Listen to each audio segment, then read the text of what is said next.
Hello दोस्तों, स्वागत है आपका एक इकोलॉजी एनवायरनमेंट की क्लास में। ये हम कर रहे हैं आज इसका बायोडायवर्सिटी का रिवीजन यानी जैव विविधता में, और इसमें पढ़ेंगे आज ग्रेट इंडियन बेस्टर्ड। ग्रेट इंडियन बेस्टर्ड जो है सबसे बड़ा उड़ने वाला पक्षी है,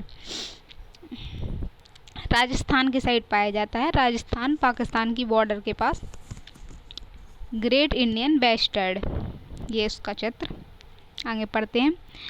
इसे गोडवाड़ कहते हैं, यानी ये सोन चिरैया है। इसका नाम है सोन चिरैया, इसे स्थानीय भाषा में बोला जाता है। इसका नाम और वैज्ञानिक नाम आर्डिटिएसन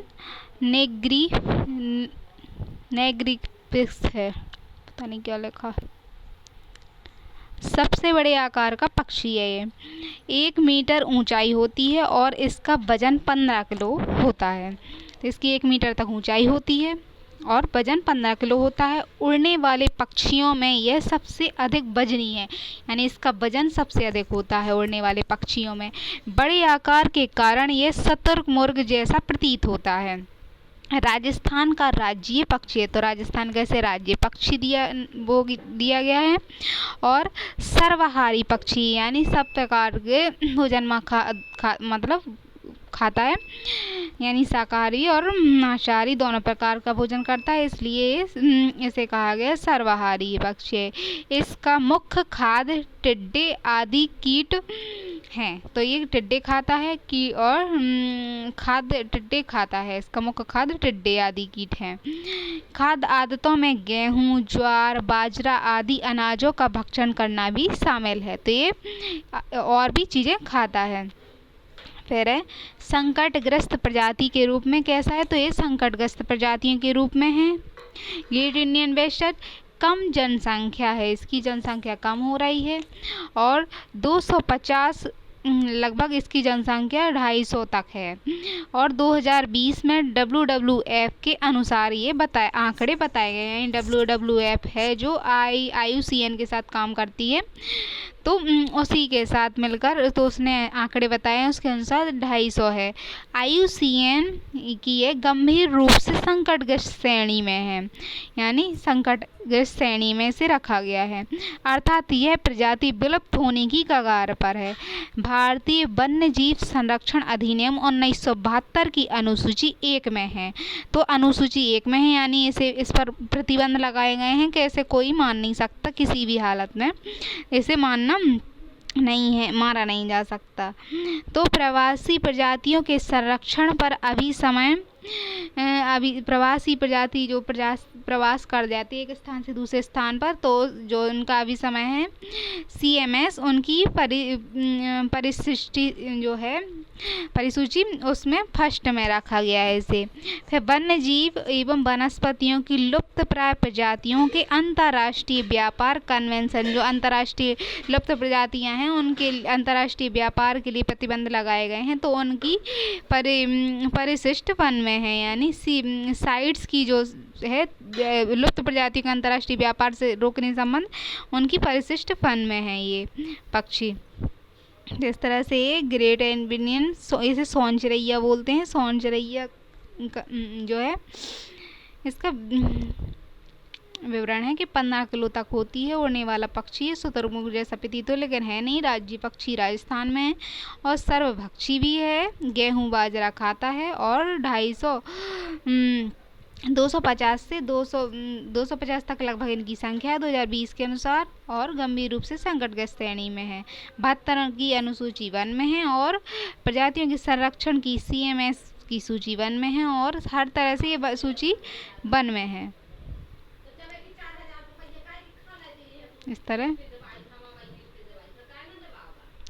पर्यावास कैसा है, तो भारत और पाकिस्तान के शुष्क एवं अर्ध शुष्क घास के मैदान पर्यावास इसका है, तो पाकिस्तान में है और भारत में भी ये शुष्क अर्ध शुष्क घास के मैदान में पाया जाता है, जैसे राजस्थान का इलाका है। राजस्थान, गुजरात, महाराष्ट्र, आंध्र प्रदेश, कर्नाटक और संभवतः ये मध्य प्रदेश के कुछ क्षेत्रों में मिलता है, तो ये इस तरह के क्षेत्रों में मिलता है। सबसे बड़ी संख्या राजस्थान में है, तो राजस्थान राजस्थान में मुख्य रूप से पाया जाता है।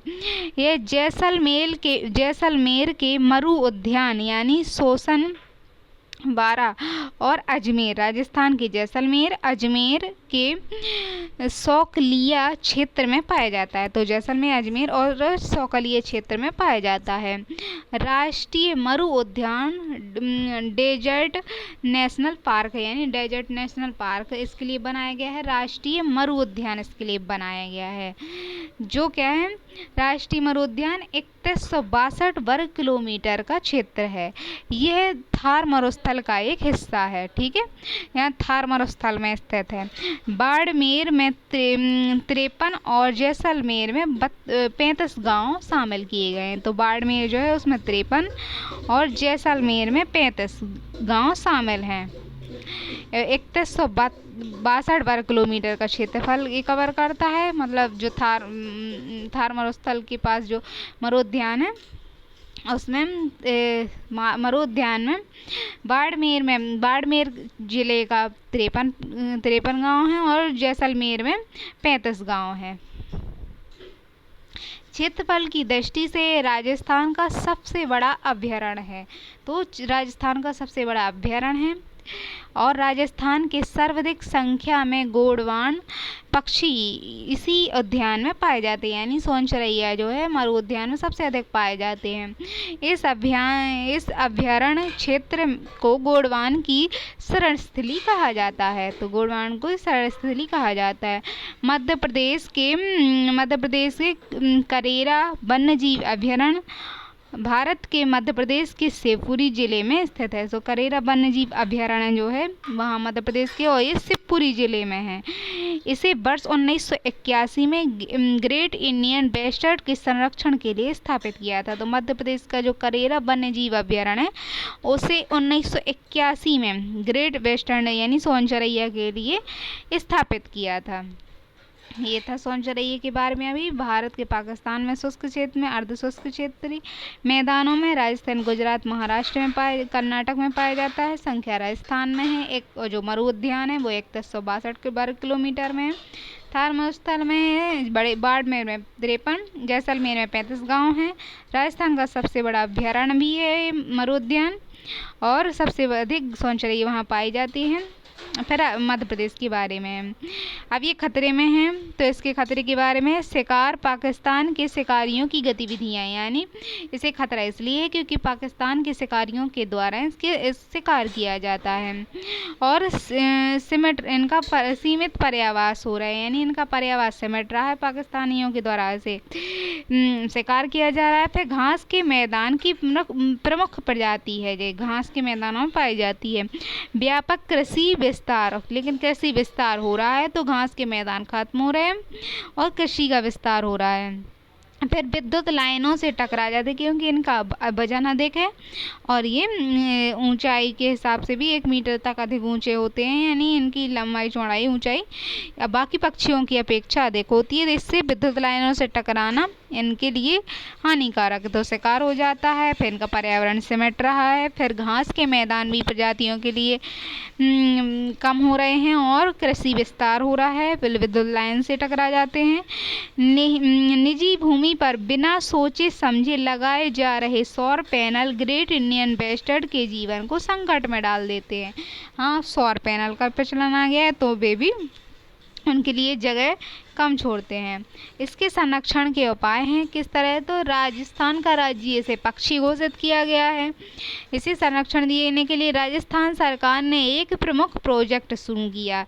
ये प्रोजेक्ट 2013 में पर्यावरण दिवस के दिन शुरू किया गया था। तो राजस्थान ने इसे पहले अपना राज्य पक्षी घोषित किया, फिर राजस्थान ने 2013 में पर्यावरण दिवस की प्रोजेक्ट दिवस शुरू किया। इसे पर्यावरण दिवस के दिन प्रोजेक्ट इसका ग्रेट इंडियन बेस्टर्ड प्रोजेक्ट शुरू किया। इसे 5 जून 2013 को मनाया गया। फिर प्रोजेक्ट जो है ग्रेट इंडियन बेस्टर्ड प्रोजेक्ट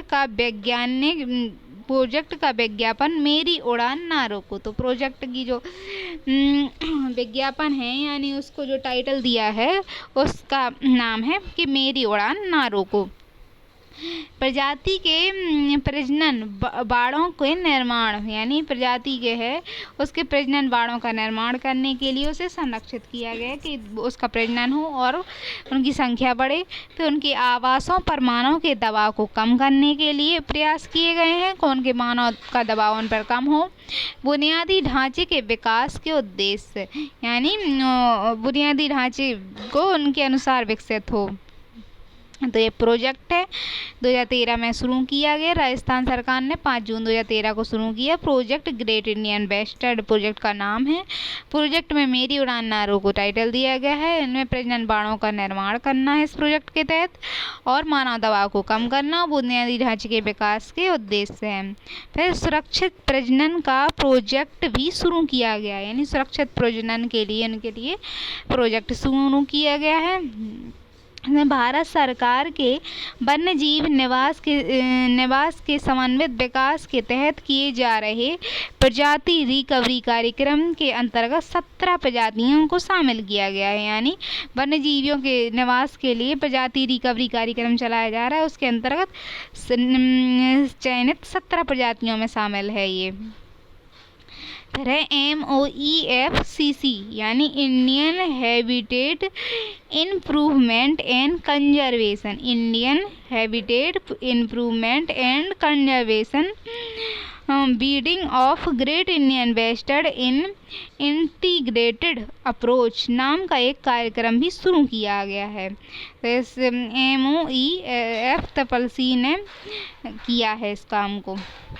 इस कार्यक्रम का उद्देश्य ग्रेट इंडियन बेस्टर्ड की आबादी को बढ़ाना और इसके लिए जंगल में इसके बच्चों को मुक्त करना है, यानी इसकी आबादी को बढ़ाया जाए और जंगल में इसके बच्चे जो हैं मुक्त रूप से अपने रह सकें, इसको बढ़ाना है। अप्रैल 2021 में सुप्रीम कोर्ट ने एक कमेटी का गठन किया जिसका कार्य गुजरात, राजस्थान में ग्रेट इंडियन बेस्टर्ड को संरक्षित करना था। तो अप्रैल 2021 में सुप्रीम कोर्ट ने एक कमेटी गठित की थी जिसमें बताया उन्होंने कि गुजरात में और राजस्थान में ग्रेट इंडियन बेस्टर्ड को संरक्षित किया जाए, नहीं तो खतरे में पड़ जाएंगे।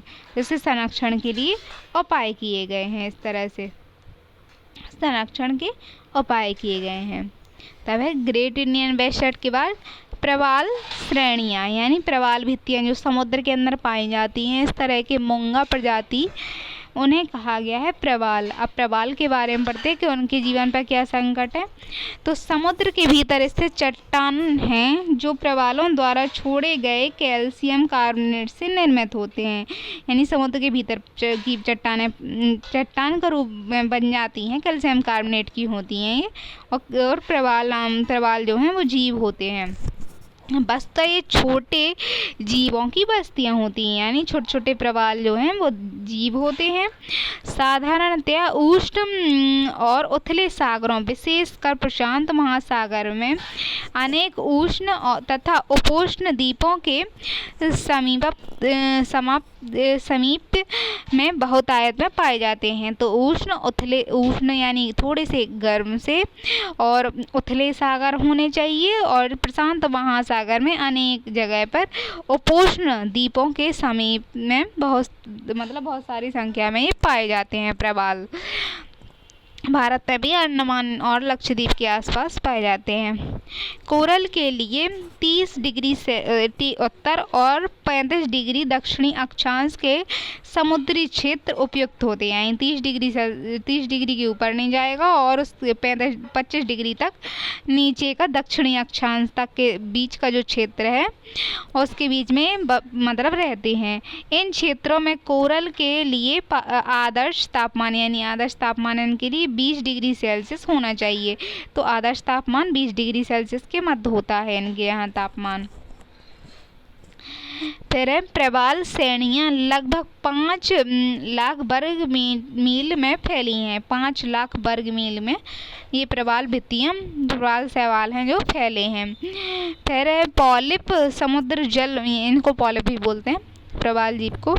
प्रवाल समुद्र जल में घुले कैल्शियम को लेकर कैल्शियम कार्बोनेट का श्रवण करते हैं, मतलब श्रावण करते हैं, यानी कैल्शियम कार्बोनेट को एक खोल बना लेते हैं। इन प्रवालों के द्वारा ही प्रवाल का निर्माण किया जाता है, यानी जो कोरल रीफ होता है, प्रवाल नाम का जो जीव है वो अपने चारों ओर खोल बना लेता है। तो पोलर रीफ समुद्र जल में कैल्शियम को लेकर कैल्शियम कार्बोनेट का एक स्राव करते हैं और इन पॉलिप के द्वारा प्रवाल का निर्माण किया जाता है। भारत में कुछ प्रवाल मुख्यतः मन्नार की खाड़ी, यानी श्रीलंका के पास जो खाड़ी है मन्नार की खाड़ी, अंडमान निकोबार और कच्छ की खाड़ी, लक्षद्वीप के समुद्री तटों पर मिलते हैं। भारत में प्रवाल मिलते हैं, यानी मन्नार की खाड़ी मिलते हैं, अंडमान निकोबार द्वीप समूह, लक्षद्वीप और कच्छ में मिलते हैं। ऑस्ट्रेलिया के क्वींसलैंड तट पर, तो ऑस्ट्रेलिया के तट के पास जो क्वींसलैंड राजधानी है उसके तट के पास बहुत बड़ी, विश्व की सबसे बड़ी प्रवाल भित्ति मिलती है, यानी 2300 किलोमीटर में फैला ग्रेट बैरियर रीफ दुनिया का सबसे बड़ा कोरल रीफ सिस्टम है, जो खुद में 2900 चट्टानें और 940 के आइसलैंड को समेटे हुए हैं, यानी 2900 से अधिक चट्टानें और 940 आइसलैंड को समेटे हुए है। इतना बड़ा मतलब वो है कोरल रीफ है, यानी इसे दुनिया का सबसे बड़ा ग्रेट बैरियर रीफ दुनिया का कहते हैं। तो ये ऑस्ट्रेलिया के पास है, इसे बहुत ज़्यादा अर्थव्यवस्था में भी ऑस्ट्रेलिया को हेल्प होती है। ग्रेट बैरियर रीफ को यूनेस्को ने 1981 में वर्ल्ड हेरिटेज साइट में शामिल कर दिया था। तो ये ग्रेट बैरियर रीफ है जो मतलब उसका ऑस्ट्रेलिया वाला, तो उसे यूनेस्को की विश्व धरोहर सूची में है, यानी ग्रेट हेरिटेज साइट में शामिल किया गया है। तो ये है मूंगा, शुरुआत से रिवीजन कर लेते हैं। और ये चट्टान टाइप का होता है, कैल्शियम कार्बोनेट से मिलकर बना होता है। छोटी जीवों की बस्तियां हैं, उष्ण कटिबंधीय उष्ण उथले सागरों, प्रशांत महासागर के अनेक द्वीपों में उपद्वीपों में पाया जाता है। इसका तापमान जो है उत्तरी में 30 और नीचे दक्षिणी अक्षांश में 25 होता है। औसतन 20 आदर्श माना जाता है। प्रवाल 5 लाख वर्ग किलोमीटर क्षेत्र में फैले होते हैं। पॉलिस समुद्र में घुले कैल्शियम कार्बोनेट का श्रवण करते हैं और उसका उपयोग करके, और मन्नार की खाड़ी, अंडमान निकोबार द्वीप समूह, लक्षद्वीप, कच्छ में पाए जाते हैं। ऑस्ट्रेलिया में 23,000 किलोमीटर में फैले ग्रेट बैरियर रीफ है, और फिर 2900 से अधिक चट्टानें और 940 आइलैंड समेटे हुए और इसे यूनेस्को विश्व धरोहर में 1981 में शामिल किया गया था। अब इसका महत्व क्या है? पारिस्थितिकी दृष्टिकोण से बहुत महत्वपूर्ण है, क्योंकि सागर में पाए जाने वाले अत्यंत विविध और उत्पादक पारिस्थितिक तंत्र है। तो सागर में पाए जाने वाले विविधता से परिपूर्ण है और उत्पादक पारिस्थितिक तंत्र है, यानी फूड चेन में बहुमूल्य भूमिका निभाते हैं। फूड चेन में बहुमूल्य भूमिका निभाते हैं। सागरीय विविधता को बनाए रखने में योगदान देते हैं। सागरीय विविधता को बनाए रखने में योगदान देते हैं। अब पारिस्थितिकी दृष्टिकोण से बहुत महत्वपूर्ण है। इनका महत्व, प्रवाल का महत्व पारिस्थितिक दृष्टिकोण से बहुत महत्वपूर्ण है। सागरों में पाए जाने वाले अत्यंत विविध और उत्पादक पारिस्थितिक तंत्र हैं। ये सागरों में पाए जाने वाले अत्यधिक विविध और उत्पादक पारिस्थितिक तंत्र हैं। फिर फूड चेंज में बहुत भूमिका निभाते हैं, यानी फूड चेंज यानी भोजन की जो परिवर्तन है उसमें बहुमूल्य भूमिका निभाते हैं। सागरीय विविधता को बनाए रखने में बड़ा योगदान देते हैं। फिर ग्रेट बैरियर रीफ मछलियों की 1500 ग्रेट बैरियर रीफ हैं जो, उनमें मछलियों की जो है 1500 प्रजातियों और 411 तरह के सख्त विलुप्त मूंगे और 134 तरह की प्रजातियों के शार्क रेंज वाले घर हैं। यानी मूंगे जो हैं, इन बहुत सारी मछलियां हैं और शार्क हैं, तो इन सब के ये घर हैं। यानी 1500 प्रजातियां मछलियों की और 1411 तरह के मूंगे हैं और इसमें 134 तरह प्रकार के शार्क जो हैं उनकी खासकर मछलियों के घर हैं, प्रवालों में बनाए गए हैं। तो ये फूड चेन में भूमिका निभाते हैं, सागर की विविधता को बनाए रखते हैं, पारिस्थितिक दृष्टिकोण से अत्यंत विविधतापूर्ण उत्पादक पारिस्थितिक तंत्र हैं। दुनिया में समुद्री कछुओं की 7 ऐसी प्रजातियां और 30 तरह की समुद्री स्तनधारी जीवों का भी घर है जो विलुप्त होने की कगार पर हैं। तो इस समुद्रों मतलब जो कछुए हैं उनकी 7 प्रजातियों के घर हैं, 30 तरह के समुद्री स्तनधारी हैं उनके भी ये घर हैं जो विलुप्त होने की कगार पर हैं। यहाँ 630 प्रजातियों के शूलचर्मी यानी स्टारफिश और समुद्री आर्चिन पाए जाते हैं। चिड़ियों की 215 प्रजातियाँ, हजारों किस्म के स्पंज, कीड़े और क्रस्टेशियन के साथ ही यहाँ सी बर्ड भी पाए जाते हैं। तो यहाँ 630 प्रजातियाँ जो हैं स्टारफिश हैं और चिड़िया हैं जो जैसे 215 प्रजातियाँ हैं उनकी, तो हजारों किस्म के स्पंजी और कीड़े मकोड़े स्पंज हैं जो ये यहाँ पाए जाते हैं, प्रवालों के पास पाए जाते हैं। फिर प्रवाल आर्थिक, इनका महत्व इस तरह से जैव विविधता की तरह से इनका महत्व है। आर्थिक महत्व है कि ग्रेट बैरियर रीफ पर्यटन और मछली उद्योग में ऑस्ट्रेलिया की अर्थव्यवस्था का, जो ऑस्ट्रेलिया है, ऑस्ट्रेलिया की अर्थव्यवस्था का 33,177 करोड़ रुपए यानी 54 अरब डॉलर की सालाना योगदान करता है। 54 अरब डॉलर तक यानी 33,000 करोड़ तक की अर्थव्यवस्था प्रदान करता है ये ऑस्ट्रेलिया को। पुराने प्रवालों का उपयोग आभूषणों के निर्माण के लिए होता है। इसका कोर यानी कोर जो है वो बहुत कठोर होता है, तो प्रवाल आभूषण के लिए भी इस्तेमाल किए जाते हैं। और मछलियों के इतने सारे मछलियों का घर भी है, जैव विविधता के लिए महत्वपूर्ण है, कछुए की प्रजातियों के लिए, स्तन प्रजातियों के लिए, है ना, इतने सारे हैं। और 33,177 करोड़ 33,177 करोड़ रुपए तक के सालाना ये सालाना योगदान देता है ये रुपए में। प्रवाल श्रेणियाँ, प्रवाल सेल श्रेणियाँ पर संकट क्यों है? महासागर का जल बढ़ता तापमान, तो महासागर का जल बढ़ रहा है और तापमान बढ़ रहा है। केवल 4 सतह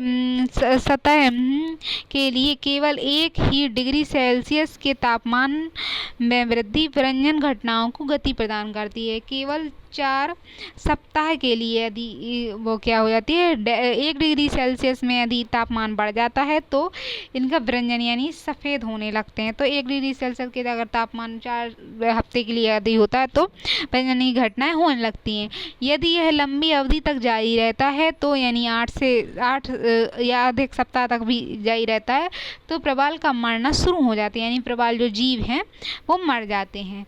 सभी विरंजन घटनाएं गर्म पानी के कारण नहीं होती, लेकिन ये घटनाएं हो रही हैं क्योंकि उस पर जो जूजेंथलाई नाम का एक और अन्य जीव शैवाल रहता है जो हरा रंग प्रदान करता है, उसके रंगीन कलर का होता है, जो उसके लिए भोजन बनाता है, वो गर्मी के कारण या कहीं अन्य परिस्थिति के कारण भाग जाता है तो प्रवाल को भोजन नहीं मिल पाता। तो ये सिर्फ गर्मी के कारण नहीं होता, इसमें बताया है सभी विरंजन गर्म पानी के कारण नहीं होते। जैसे जनवरी 2010 में फ्लोरिडा की जो धार आती है, फ्लोरिडा में ठंडे पानी का तापमान प्रवाल विरंजन की घटना का मुख्य कारण रहा था, जिसके कारण प्रवालों की मौत हो गई थी। तो सिर्फ गर्म पानी के कारण तापमान बढ़ रहा है तो भी मतलब प्रवाल हो रहे हैं, और ठंडे पानी के तापमान में कमी हो जाने के कारण भी मौतें हुई थी। फिर महासागर में बड़ी अम्लता के कारण जैसे पर्यटन होता है, समुद्र में नौवहन होता है, विद्युत उत्पादन, अनुसंधान इत्यादि के किए गए छेड़छाड़ के कारण अम्लीकरण हो रहा है, जिससे प्रवाल नष्ट हो जाते हैं। कई प्रकार के प्रदूषक जो सीधे महासागर में मुक्त कर दिए जाते हैं। फिर नाइट्रोजन और फास्फोरस की बढ़ती मात्रा, तो नाइट्रोजन और फास्फोरस की बढ़ती मात्रा के कारण प्रवाल नष्ट हो रहे हैं प्रदूषण के कारण, और नौवहन संचार इत्यादि के कारण, छेड़छाड़ के कारण बढ़ रहे हैं। ताजे पानी का सैलाब यानी कम लवणता, ताजे पानी का सैलाब है, और सौर विकिरण में वृद्धि होना, सौर विकिरण में वृद्धि हो रही है। परावैंगनी किरणों के कारण भी शैवाल में क्या है, नष्ट हो रहे हैं। ये बहुत सारे कारण हैं। प्रवाल श्रेणियाँ हैं और प्रवाल श्रेणियों के संकट के कारण हैं। तो संकट के कारण में तापमान में वृद्धि हो जाती है, तापमान लंबी समय तक रहता है तो मर जाते हैं, उनके विरंजन हो जाता है। 2010 में तापमान के या ठंडे पानी के कारण भी ऐसा हुआ। फिर महासागरों की अम्लता बढ़ जाती है तो हो जाते हैं, जैसे पर्यटन के कारण हो जाए, प्रदूषण में महासागर में मुक्त हो जाता है। फिर नाइट्रोजन फास्फोरस की बढ़ती मात्रा, ताजे पानी का सैलाब, यानी कम लवणता हो जाती है, लवणता भी कम हो जाती है, तब भी ये हो जाते हैं। सौर विकिरण और परावैंगनी के कारण भी प्रवाल नष्ट हो रहे हैं। तरह प्रवाल विरंजन, यानी प्रवाल विरंजन क्यों, तो प्रवाल विरंजन प्रतिकूल परिस्थितियों में प्रवालों पर परिवर्तित होने का दबाव पड़ता है। यानी प्रतिकूल परिस्थितियाँ होती हैं तो उन पर परिवर्तित होने का दबाव पड़ता है और वो परिवर्तित होते हैं। वे अपने ऊतकों में रहने वाले सहजीवी शैवालों को त्याग देते हैं, यानी अपने ऊपर रहने वाले जो जूजेंथलाई शैवाल हैं उनको त्याग देते हैं, और जूजेंथलाई जब छोड़ के उन्हें चले जाते हैं तो प्रवाल मर जाते हैं, क्योंकि उनके लिए जो भोजन है वो नहीं बन पाता है। वे पूरी तरह से प्रवाल विरंजन यानी पूरी तरह से सफ़ेद हो जाते हैं। प्रवाल के विकास और प्रजनन में कमी, बीमारी की संवेदनशीलता में वृद्धि की संभावना रहती है। तो प्रवाल का जब विकास होता है या प्रजनन में कमी हो जाती है, बीमारी की संवेदनशीलता की संभावना रहती है। यदि दबाव बना रहता है तो प्रवाल परिलक्षित प्रवाल मर जाते हैं, और यदि ऐसे प्रदूषण होता है या कुछ भी घटनाएं होती हैं, पारिस्थितिक तंत्र मतलब प्रभावित होता है तो प्रवाल मर जाते हैं फिर संवेदनशीलता के कारण। अब है कोरल रीफ संरक्षण पर स्थिति पर अंतर्राष्ट्रीय सम्मेलन, यानी अंतर्राष्ट्रीय स्तर पर उनके संरक्षण के लिए क्या है, तो आयोजन लक्षद्वीप के बंगाराम द्वीप में 22 से 24 अक्टूबर 2018 के दौरान हुए। सम्मेलन की थीम रीफ फॉर लाइफ, यानी कोरल रीफ की लाइफ के लिए रीफ ऑफ लाइफ था, यानी कोरल रीफ जो है उनकी लाइफ के लिए था। तो इसके संरक्षण के लिए 2018 में लक्षद्वीप के बंगाराम द्वीप पर ये कार्यक्रम 2022 से 24 में 24 अक्टूबर 2018 में आयोजित हुआ। अंतर्राष्ट्रीय रीफ वर्ष, अंतर्राष्ट्रीय कोरल रीफ पहल ने 2018 को अंतर्राष्ट्रीय रीफ वर्ष घोषित किया, और कोरल के संरक्षण के लिए 2018 को कोरल रीफ वर्ष घोषित किया गया था। ये प्रवालों के विरंजन के कारण हो रहा है। अब है गंगा नदी की डॉल्फिन। अगला जो जीव है वो है गंगा नदी की डॉल्फिन। डॉल्फिन के बारे में पढ़ते हैं। तो इसका वैज्ञानिक नाम प्लेनिस्टा गैंगस्टिका है। प्लेनिस्टा गैंगस्टिका है। एक स्तनधारी प्रजाति है। जो गंगा नदी की डॉल्फिन है वो स्तनधारी प्रजाति है। ज़्यादातर लोग इसे मछली के रूप में जानते हैं, लेकिन डॉल्फिन मछली नहीं है। तो लोग मछली के रूप में जानते हैं लेकिन मछली नहीं है। कई प्रकार के डॉल्फिन प्रजातियों में से एक है, और ये भारत का राष्ट्रीय जलीय पक्षी है। तो भारत का राष्ट्रीय जलीय पक्षी है। डॉल्फिन का इंसानों के प्रति विशेष व्यवहार शोध का विषय रहा है, यानी इंसानों के प्रति विशेष व्यवहार है। भारत का राष्ट्रीय पक्षी है। फिर मछली के रूप में से जाना जाता है, लेकिन मछली नहीं है, स्तनधारी है।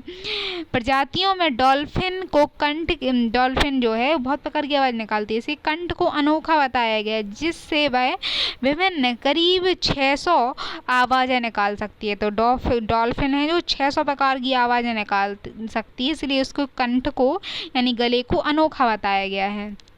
डॉल्फिन सीटी बजाने वाली एकमात्र जलीय जीव है। सीटी बजाती है और वह म्याऊं म्याऊं भी कर सकती है, यानी इस तरह की आवाज़ निकालती है, म्याऊं म्याऊं करके आवाज़ निकालती है। मुर्गी की तरह भी आवाज़ निकाल सकती है। तो सीटी यानी उसकी आवाज़ को, कंठ को, इसीलिए तो 600 प्रकार की आवाज़ निकालने वाला और कंठ अनोखा बताया गया है। तो म्याऊं म्याऊं की आवाज़ निकालती है, मुर्गी की आवाज़ निकालती है, सीटी आवाज़ निकालती है। वह वास्तव में दृष्टिहीन है और देख नहीं सकती, मतलब वो तरंगे, ध्वनि के द्वारा तरंगे पैदा करती है, तो उसके द्वारा वो जीव को देखती है, मतलब पहचान लेती है और अपना शिकार करती है, लेकिन देख नहीं सकती, दृष्टिहीन है। इस इकोलोशन यानी प्रतिध्वनि निर्धारण और सूंघने की अपार क्षमता से अपना शिकार और भोजन तलाशती है। सूंघती है बहुत तेजी से और अपना शिकार तलाश लेती है। फिर मांसाहारी जलीय जीव है। हाँ, तो से अपना शिकार करती है, तो मांसाहारी जलीय जीव है ये। इसके संरक्षण के लिए क्या है, तो इसके संरक्षण के लिए साइट्स जो है, यानी विलुप्त होने वाले जीवों के अंतर्राष्ट्रीय व्यापार वाला प्रतिबंध, और साइट्स की परिशिष्ट सूची में वन में इसे प्रतिबंधित किया गया है, सूचीबद्ध है ये। फिर IUCN की लुप्त प्राय सूची में है, इसे IUCN की लुप्त प्राय सूची में रखा गया है, एंडेंजर्ड सूची में। फिर WPA यानी जो जीवों के संरक्षण के लिए अधिनियम है, वन्य जीव संरक्षण अधिनियम 1972 की अनुसूची 1 में रखा गया है, जिसमें जीवों को मतलब पूर्णतः प्रतिबंध लगाया गया है कि जीवों को नहीं मार सकते उनकी। तो जो अनुसूची 1 है 1972 की अनुसूची 1 में रखा गया है। तो साइट्स की परिसूची 1 में, IUCN में है, और WPA के 1972 के अधिनियम में 1 में रखा गया है। वन्य जीवों की प्रवासी प्रजातियां जो प्रवास करती हैं, वन्य जीवों की प्रवासी प्रजातियों के संरक्षण के लिए CMS परिशिष्ट की 2 सूची, दूसरी नंबर की जो प्रवास करने वाली सूची है, CMS की परिशिष्ट सूची 2 में है ये। और अंतर्राष्ट्रीय सहयोग से काफ़ी लाभ होगा इससे, यानी प्रवासी प्रजातियां जिन्हें संरक्षण और प्रबंधन की आवश्यकता, उन्हें अंतर्राष्ट्रीय सहयोग से काफ़ी लाभ होगा, तो उन्हें इसमें रखा गया है। इसकी गणना, तो इसकी गणना के लिए क्या है, गणना के लिए प्रत्यक्ष गणना पद्धति को अपनाया गया है। प्रत्यक्ष रूप से उसे गिना जाएगा, यानी अग्रानुक्रम नाव सर्वेक्षण, नाव के द्वारा उसका सर्वेक्षण किया जाएगा। इसमें गंगा में 1800 डॉल्फिन बताई गई कि 1800 डॉल्फिन हैं। यह स्वच्छ नदी पारिस्थितिकी तंत्र संकेत देता है, यानी स्वच्छ नदी में ही पाई जाती है, तो स्वच्छ नदी पारिस्थितिकी तंत्र का संकेत देता है। प्रत्यक्ष गणना पद्धति को अपनाया गया है, अनुक्रम नाव के द्वारा किया जाता है। इस बात की पुष्टि नहीं करती कि डॉल्फिन की संख्या में वृद्धि हुई है कि संख्या घटी है, क्योंकि पहली बार है जब इस तरह का व्यापक सर्वेक्षण किया गया। तो गंगा नदी डॉल्फिन का पहली बार इस तरह सर्वेक्षण हो, तो पता नहीं जा सकता।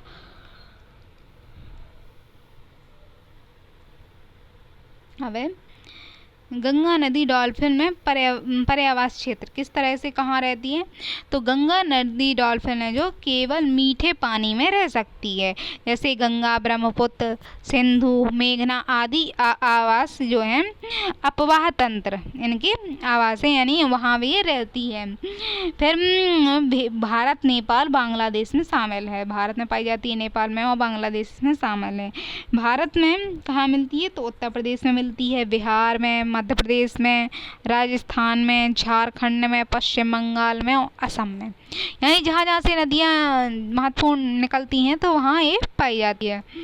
उत्तर प्रदेश है, उत्तर प्रदेश से निकलती हैं जैसे नदियाँ, बिहार है, मध्य प्रदेश उसी में शामिल हो जाएगा, फिर राजस्थान है, झारखंड, पश्चिम बंगाल, असम भी शामिल होगा। गंगा नदी जो है, गंगा, चंबल, घग्गर, चंबल नदी है जो मध्य प्रदेश से जाती है उत्तर प्रदेश की ओर, तो गंगा है, चंबल है, घग्गर है, गंडक, सोन, कोसी, ब्रह्मपुत्र इसकी पसंदीदा आवासीय नदियाँ हैं। इन पसंदीदा नदियों में ये पाई जाती है, गंगा, चंबल, घग्गर, गंडक, सोन, कोसी, ब्रह्मपुत्र। खतरे, इसके खतरे में क्यों है? तो जल प्रदूषण के रूप में एक उपयोग व प्लास्टिक और औद्योगिक प्रदूषक। तो जल प्रदूषण जो हो रहा है तो प्लास्टिक के कारण और औद्योगिक जो कचरा निकलता है तो औद्योगिक प्रदूषक ये जो छोड़ा जाता है रसायन टाइप का, तो उससे प्रदूषण से इसे खतरे हैं। डॉल्फिन स्वच्छ व ताजे पानी का ही जीव है और उसी में जीवित रह सकता है। मछली पकड़ने वाले जाल हैं उसमें डॉल्फिन को नुकसान पहुंचता है। फिर नदी में गाद का जमा हो जाने से, गाद जम जाती है तो उससे, और तेल प्राप्त करने के लिए इनका शिकार करना शामिल है। तो शिकार होता है, नदी में गाद जमा हो जाता है, मछली पकड़ने वाले जाल होते हैं उससे, और ताजे पानी से ही जीवित रह सकती है। नदियों पर बने बैराज और बांधों की संख्या में वृद्धि हो रही है तो उसके कारण उनका जीवन प्रभावित होता है और ये संरचनाएं पानी के प्रवाह को बाधित कर देती हैं। इससे डॉल्फिन को खतरा पहुंचता है। इसके संरक्षण के लिए उपाय किए गए हैं। हमारे देश में 2009 में गंगा नदी डॉल्फिन को राष्ट्रीय जलीय जीव घोषित किया गया। फिर 18 मई 2010 को औपचारिक उद्घोषणा हुई, यानी 2009 को इसको घोषित किया गया और लागू 2010 से हुआ। भारत सरकार ने इन जीवों को इन जीवों को बंद रखते हुए इनके शो करने का प्रतिबंध लगा दिया है। इनका शो प्रदर्शन नहीं हो सकता, जो शो चलते हैं उस पर प्रतिबंध लगाया है। डॉल्फिन के व्यक्तित्व को स्वीकार करते हुए, यानी उसका जो व्यक्तित्व है क्योंकि वो संवेदनशील है। भारत दुनिया का एक ऐसा पहला देश है जिसने डॉल्फिन की बाध्यता और आत्मचेतना को मान्यता दी है, यानी उसकी बुद्धिमत्ता और आत्मचेतना को मान्यता दी है। तो भारत इकलौता इसमें देश है जिसने उसके शो पर प्रतिबंध लगा दिया है और उसको बहुत महत्व दिया है। गंगा में डॉल्फिन की संख्या में वृद्धि मिशन क्लीन गंगा का एक महत्वपूर्ण आधार स्तंभ है, यानी गंगा नदी को क्लीन किया जाए और उसकी संख्या बढ़ाना का उद्देश्य है। राष्ट्रीय गंगा डॉल्फिन दिवस राष्ट्रीय स्वच्छ गंगा मिशन द्वारा प्रति वर्ष 5 अक्टूबर को गंगा डॉल्फिन दिवस के रूप में मनाया जाता है। तो 5 अक्टूबर को गंगा डॉल्फिन के दिवस के रूप में मनाया जाने लगा है गंगा इस डॉल्फिन के बचाव के लिए। प्रोजेक्ट डॉल्फिन भारतीय प्रधानमंत्री ने स्वतंत्र दिवस 2020 पर दिए गए अपने भाषण में प्रोजेक्ट डॉल्फिन को लॉन्च करने की घोषणा की और प्रोजेक्ट टाइगर की तर्ज पर होगा। यानी प्रोजेक्ट टाइगर को जिस तरह से संरक्षण किया गया है और टाइगर की संख्या काफ़ी बढ़ गई है तो सही हो गया है उसका संरक्षण, तो उसी की तर्ज पर प्रोजेक्ट डॉल्फिन 2020 को इसको घोषणा हुई स्वतंत्रता दिवस के अवसर पर 2020 में।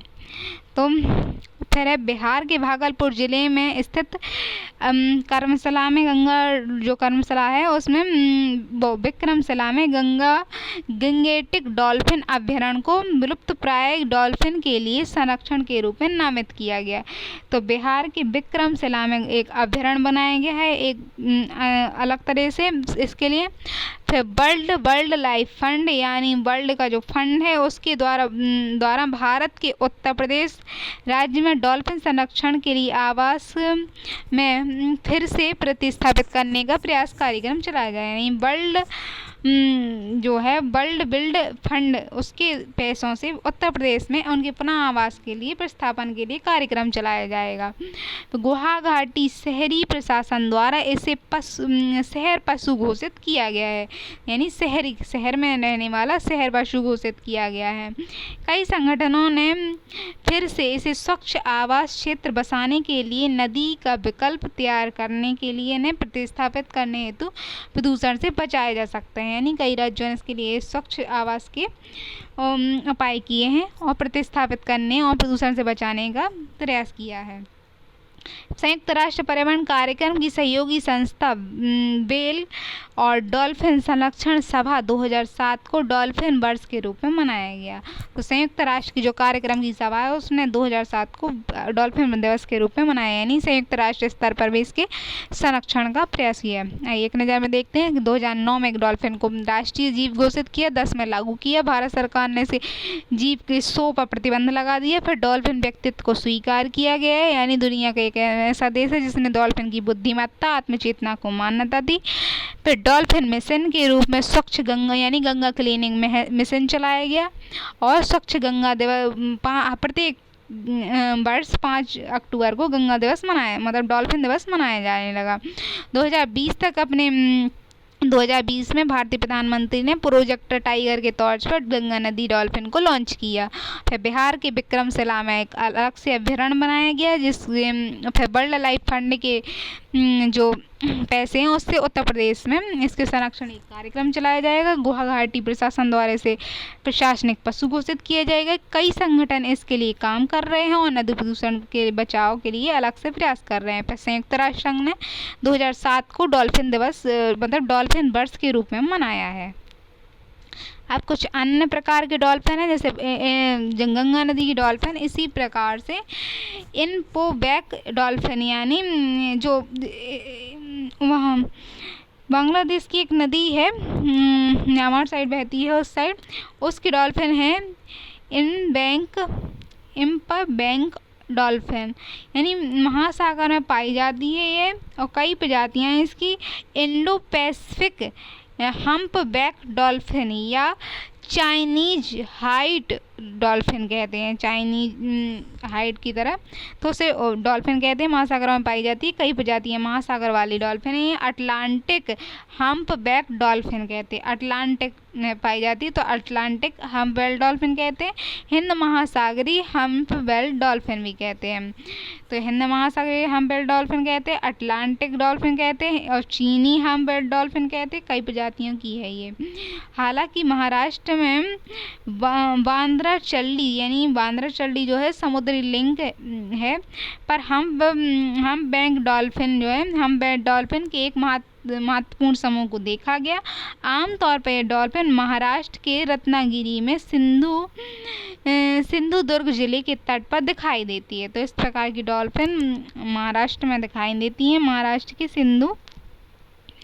बांद्रा-चल्ली समुद्री लिंक के पास दिखाई देती है। इस तरह के महासागरों में पाई जाने वाली डॉल्फिन है ये इंडो पैसिफिक डॉल्फिन। अटलांटिक के ऊपर नाम है इसका, हिंद महासागर के नाम है, और चाइनीज इंडो डॉल्फिन के नाम पे ऑस्ट्रेलियाई हम्पबैक डॉल्फिन है। ऑस्ट्रेलिया भी नीचे है तो उसके नाम पे भी इस प्रकार की डॉल्फिन है। अब है इरावदी डॉल्फिन। तो ये जो नदी है ये म्यांमार की नदी है, म्यांमार में बहती है, महत्वपूर्ण नदी है। तो ये भी अति संकट जीव है, इस तरह का चित्र है इसका। तो इरावदी डॉल्फिन है जो वो अति संकट जीव है, इसका मुंह गोल टाइप का है और इंडियन जो डॉल्फिन है उसका लंबा सा है। ये अत्यंत संकट जीव है। यह प्रजाति का नाम म्यांमार की इरावदी जो नदी है उसके नाम पर रखा गया है। तो इरावदी जो नदी है में बड़ी संख्या में ये पाई जाती है। इसका एक प्राकृतिक आवास वातावरण है। दुनिया भर में इसकी 7500 से कम है और सबसे अधिक भी यहाँ है 6400 बांग्लादेश में है इनकी प्रजातियाँ, मतलब संख्या इनकी है। तो दुनिया भर में 7500 से कम है, लेकिन सबसे अधिक बांग्लादेश में है, तो बांग्लादेश में 6400 है इनकी संख्या है। चिल्का झील में भी इरावदी डॉल्फिन का प्राकृतिक आवास है। चिल्का भारत की चिल्का झील में ही पाई जाती है, यानी इसका जल स्थिर होने के कारण यह डॉल्फिनों के लिए अनुकूल है। यानी चिल्का झील हाँ जो बंद टाइप की है ना, समुद्र के पानी उसमें अंदर उतना प्रभाव नहीं डालता, बंद टाइप की है। तो चिल्का झील में इरावदी नदी जो है वो इरावदी की जो डॉल्फिन है वो पाई जाती है। वर्ष 2015 में इसकी संख्या 144 थी। तो 2015 में इरावदी की संख्या चिल्का झील में 144 थी। इतना ही, आइए मिलते हैं अगली क्लास में।